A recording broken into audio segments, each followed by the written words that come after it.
it's true there's this database that had all these people from 100 years ago. It was not true that they were getting checks. Supreme Court justice who wants to obliterate your family because it doesn't match his interpretation of his religion. What makes the iPhone work? Well, among other things, the internet. The internet was literally invented by a federal research project. Pete Buttigieg recently went on the Flagrant podcast with Andrew Schultz, which is pretty right-wing coded. They don't really talk politics, but they are all Trump supporters. And I think he made a great case for how when Democrats can reach these voters, they can win them over. As when you're not in the cold, you might just end up social media or whatever voting for Trump. You're still pretty reachable. So leave us a like on this video if you can. It helps us out a ton. And we're going to dive into this with some context. I mean, they're doing this right now. Again, the Doge stuff, they make it sound like there's millions of dead people getting Social Security. Exactly. We're just not. That is just not true. So how many are there dead people? That's because this seemed to me fact. Well, first of all, Biden can get it. look, I mean, one thing to think about is obviously the vast majority of people who die of old age are getting Social Security the day they die, right? Mm-hmm. So for at least a minute or a week or a month or however long it takes, right? There's that process of updating.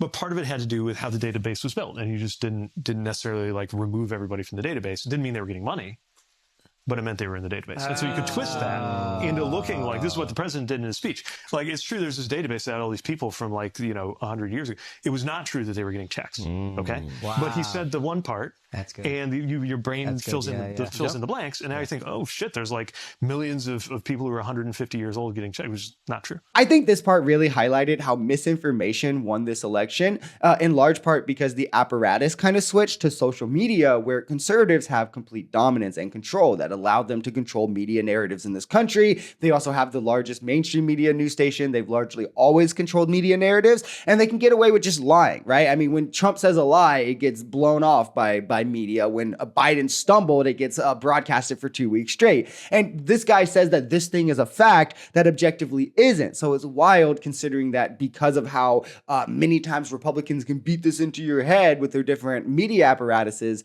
that people start to believe objectively untrue things. Less than 1% of 1% of Social Security payments are fraudulent. And of those, the majority are recovered. It's the greatest form of insurance in America, where everyone pays in, their money is pooled, and it is paid out to the pool. This is the basis of how all of our most efficient programs in this country work, which makes it funny when the right tries to call it a Ponzi scheme, as it's a lot more comparable to private health insurance. Private health insurance literally is for profit to enrich in the operator, which is a key component of a Ponzi scheme, which doesn't exist in Social Security. But those against Social Security always defend private health insurance, and that alone kind of gives the game away, how it's just rich wanting more modes of profit rather than legit criticisms towards any social program. What makes the iPhone work?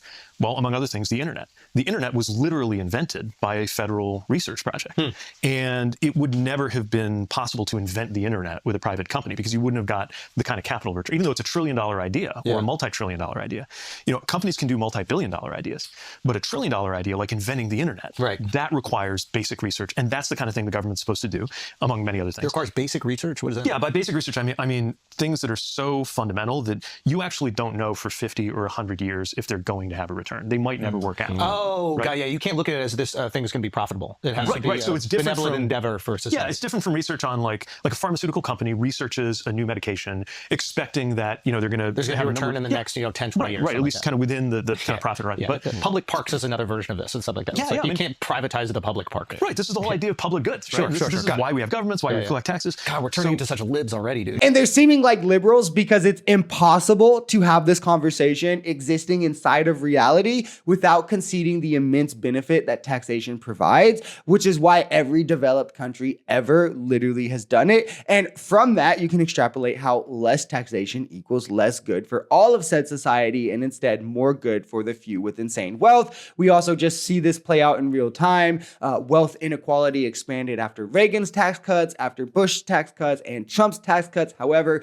they didn't significantly reduce poverty. They didn't significantly raise wages. They didn't do any of the things that they were promised when they were pushed. And Pete is hitting on something really pertinent here as well. Even these things that conservatives will hail as successes of the free market largely were only made available or possible through public funding. So even in a consumerist perspective, public funding is far superior. Then you go to like public services, roads, parks, bridges, medical research, right? Vaccines, these kinds kinds of things, you can see that the public funding, the public sector is just far superior in the majority of things in society. And instead, the private sector is just better at generating profit, but profit shouldn't be the goal in a lot of things that has to do with society.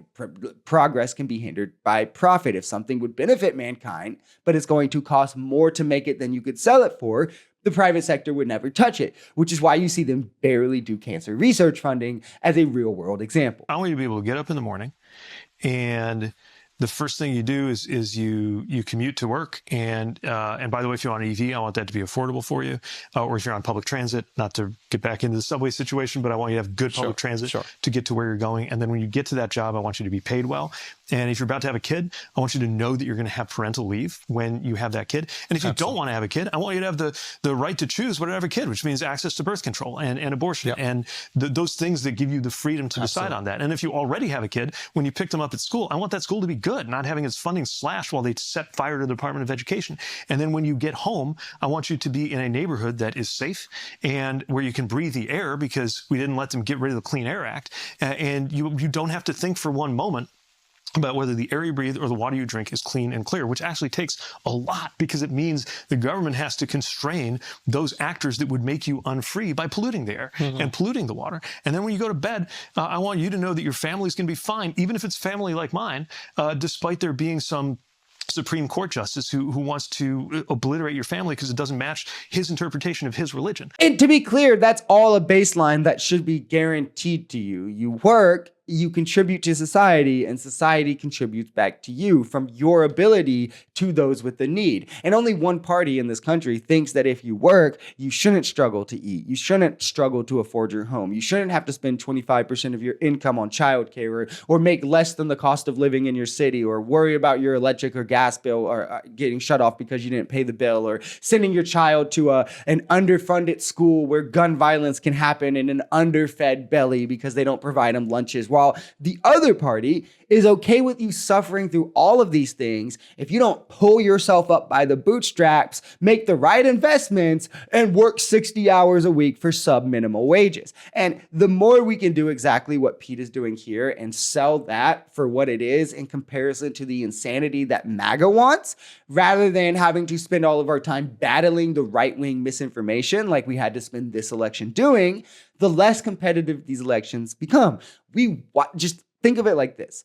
Before social media became like the apparatus in which most people were digesting their political information was 2020.